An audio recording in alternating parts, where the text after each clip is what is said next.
सीकर की शहरी सरकार ने अपने 5 साल के कार्यकाल का अंतिम और 10वां बजट पेश किया। शहरी सरकार की ओर से इस बार 391.78 करोड़ का बजट सदन में पेश किया। बजट में इस बार 9 करोड़ 26 लाख की बढ़ोतरी की गई है, जबकि पिछला बजट 382.52 करोड़ का था। सभापति जीवन खान ने सदन में विपक्ष के हंगामे के बीच बजट पढ़कर सुनाया। खास बात यह थी कि इस बार बजट पर 1 घंटा 13 मिनट तक चर्चा और बहस की गई, जबकि पिछले बजट 10 से 19 मिनट तक पढ़कर समाप्त कर दिए जाते थे। नगर परिषद सभापति जीवन खान ने शायराना अंदाज में शायरी पढ़कर बजट सत्र की शुरुआत की। 11 मुख्य बिंदुओं पर आधारित बजट में सीकर शहर में विकास के नए पंख लगाने वाले सपने भी दिखाए गए हैं, जिसमें मुख्य रूप से शमशान घाट और कब्रिस्तान में 10 किलोवाट तक का सोलर पैनल लगाने, नेहरू पार्क में 4 करोड़ की लागत से बच्चों के लिए नेहरू बाल भवन और खेल मैदान संसाधन विकसित करने की बात कही है। तोदी नगर में डॉक्टर एपीजे कलाम के नाम पर साइंस एवं टेक्नोलॉजी पार्क बनाने, माधव सागर व मारू पार्क को ऐतिहासिक धरोहर के रूप में विकसित करने, गोपीनाथ जी के मंदिर में फसाड लाइटिंग लगाने, प्रत्येक वार्ड में 10 लाख रुपए का बजट उपलब्ध कराने, नेहरू पार्क के बाहर मेला ग्राउंड चौपाटी विकसित करने, तोदी नगर आवासीय योजना में ग्रुप हाउसिंग योजना का निर्माण करने, तोदी नगर आवासीय योजना में ग्रुप हाउसिंग योजना का निर्माण कराने, शहर की प्रमुख 4 सड़कों पर प्रवेश द्वार बनाने, वर्ष 2024-25 में संपूर्ण सीकर शहर में सीवरेज की लाइन डालने, बाहरी वार्डों में स्ट्रीट लाइट की घोषणा की गई है। बजट सत्र के बीच विपक्ष के पार्षदों ने हंगामा किया। पार्षदों ने कहा कि सभापति द्वारा हर बार वही बजट पढ़कर सुनाया जाता है और बजट बार बार रिपीट किया जाता है। बजट में किसी भी नई योजना को नहीं जोड़ा जाता। इस बीच पार्षदों ने सभापति को कहा कि पिछले 4 सालों से उन्हें बजट के नाम पर लॉलीपॉप दी जा रही है। वहीं विपक्ष के एक पार्षद ने सभापति पर भ्रष्टाचार के आरोप भी लगाए। सभापति ने कहा कि विपक्ष भ्रष्टाचार के सबूत दे तो मैं मेरे जीवन में राजनीति छोड़ दूंगा और जो भी सजा मिलेगी मैं भुगतने को तैयार हूं। कार्यकाल का अंतिम बजट था। शहरी सरकार चलेगी, बजट अगली साल भी आएगा और ये भाग्य का काम है। अगला बजट कौन पेश करेगा वो ऊपर मालिक जानता है, लेकिन मैं इस बात के लिए संतुष्ट हूँ कि मालिक ने मुझे 10 साल में 9 साल मेरे पूरे कार्यकाल के होने जा रहे मौका दिया। उसमें सभी मेरे शहरवासियों का, मेरे पार्षदगण और विशेषकर पत्रकार बंधु, इलेक्ट्रिक मीडिया का मुझे आशीर्वाद रहा। उसी के कारण है कि आज आप देखेंगे कि सीकर शहर आज से 10 साल पहले और आज के में बहुत बड़ा अंतर है। हर समाज संगठनों ने मेरे साथ दिया, सबका आशीर्वाद रहा।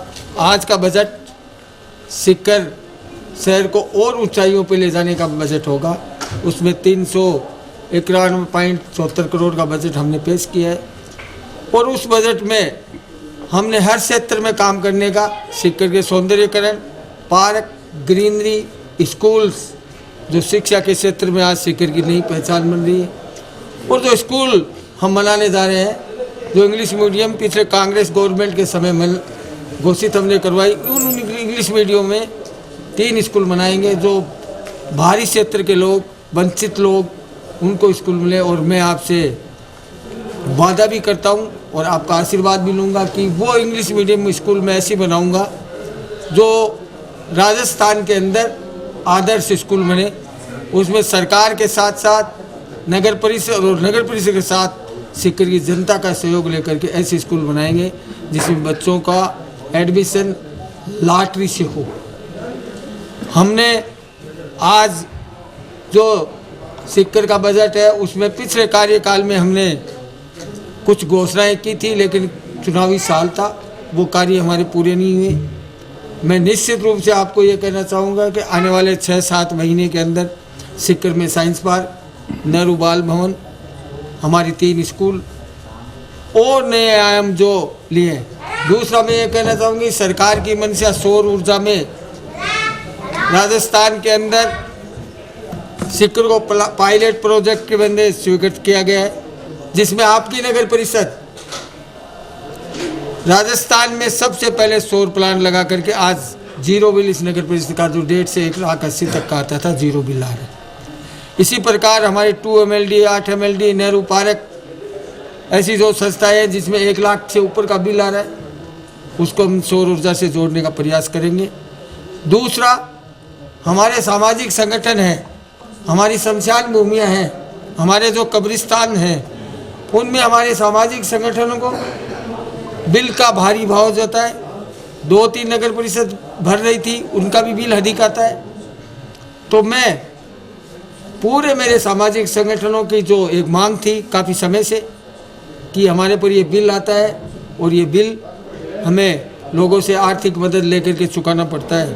तो आज आमजन की नागरिकों की आशीर्वाद से, पार्षदगणों के सहयोग से और आप सब लोगों के सहयोग से आने वाली जो संस्था है उनमें हम 10 MLD का सोलर प्लांट लगा करके टॉप पोलर लगाएं ताकि सामाजिक संगठनों पे आर्थिक बोझ नहीं बने। पार्षदों ने भ्रष्टाचार के आरोप लगाए हैं सभापति पर, क्या कहेंगे? जांच के लिए तैयार हैं? बिल्कुल, मैं आपको ये कहना चाहूँगा, वो भ्रष्टाचार के आरोप जीवन खापे नहीं लग रहे, वो भ्रष्टाचार के आरोप इस सीट पे लग रहे हैं, वो भ्रष्टाचार के आरोप माननीय प्रधानमंत्री पे लगते हैं, माननीय प्रदेश के मुख्यमंत्री पे लगते हैं, माननीय मंत्रियों पर भी लगते हैं।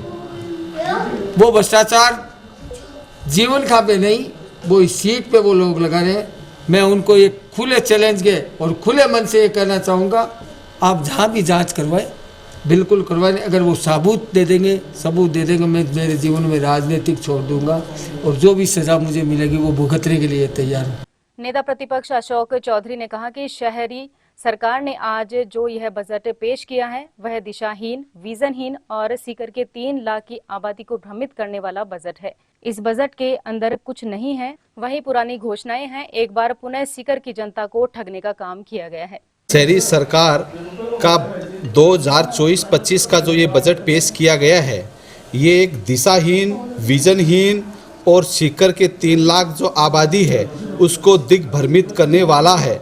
इस बजट के अंदर कुछ नहीं है। फिर एक बार से वही पुरानी घोषणाओं का कुछ नहीं, एक बार पुनः सीकर की जनता को ठगने का काम किया गया है। इस शहरी सरकार के कार्यकाल को देखा जाए तो सीकर की जनता अपने आप को ठगा सा महसूस कर रही है और इन्होंने जो जिस प्रकार से ये दशकों से बजट पेश करते आ रहे हैं और इस कार्यकाल का ये 5वां सभापति जी का जो 10वां बजट पेश किया जा रहा है, मैं तो यही कहूँगा इन्होंने अपने आप में एक शर्मनाक रिकॉर्ड कायम किया है कि इनमें काम कुछ नहीं करनी और कथनी में जमीन आसमान का फर्क है।